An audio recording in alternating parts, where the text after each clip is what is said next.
Yo, what's up mga kaibigan? Nali na tayo magkwentuhan. So napag-usapan nga natin kahapon na panganay na anak ni LeBron James sa si Bronny ay undrafted na ang status sa panibagong NBA mock draft. Hindi nga kagandahan ang pinapakita niya sa kolehiyo, averaging only 5.6 points, 2.8 rebounds, 2 assists, and 1.4 turnovers per game on 36.4% shooting sa field, 24.2% shooting sa 3 points, at 68.8% naman sa free throw line sa kanyang first 12 college games. Ang iba ay sinasabi na kailangan niya pa ng konting oras matapos ang health issue niya, habang may iba naman na sinasabi na sadyang hindi pa talaga siya handa para sa big league. Alam nga ng lahat na pangarap ni LeBron na makapaglaro sa NBA kasama ang kanyang anak. Ganun pa man, base sa pinapakita ni Bronny ngayon sa college ay hindi pa ito handa na maglaro sa NBA. Ngunit alam din nga natin na may kakayahan si LeBron na mapadraft ang kanyang anak. Bukod dyan ay may kukuha talaga kay Bronny for marketing purposes. In-explain na nga natin sa last video na lahat tataas sa team na kukuha sa kanya. TV ratings, jersey sales, ticket prices, at pati income ng mga kainan sa arena at sports bar. And take one get one package nga sila ni LeBron mga kaibigan.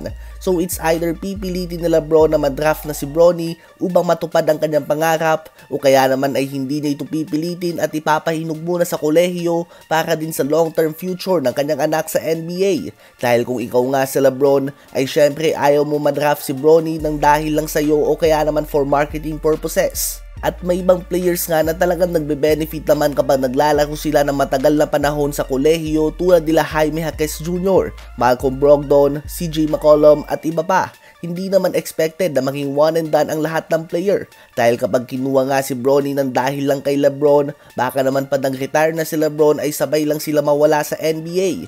Kayo ba mga kaibigan, sa palagay nyo ba ay dapat na magpa-draft si Bronny sa Hunyo o manatili muna ito ng isa pang taon sa kolehiyo?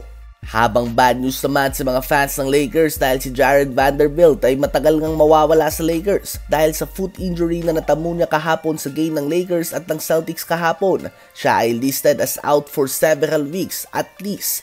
Ngunit yun nga ang minimum mga kaibigan. Muling titingnan ng kanyang paa ngayong weekend at dito nga ay malalaman kung magiging higit pa ba sa several weeks ang kanyang pahinga o kaya naman kung kakailanganin ba ng season-ending surgery sa kanyang kanang paa.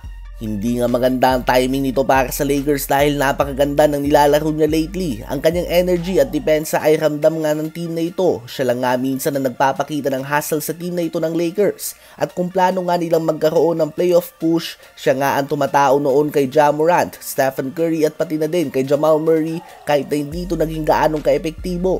Madaming fans din ang gusto ng palitan niya si Taurean Prince sa starting spot ng team. Ganun pa man mukhang malabo na ito given his injury. So ayun nga po mga kaibigan, expected na out si Vando ng at least several weeks. Ito ay sasailalim pa for more tests and evaluation. At dito ay may kita kung kakailanganin niya ba ng season-ending surgery. More updates to follow mga kaibigan.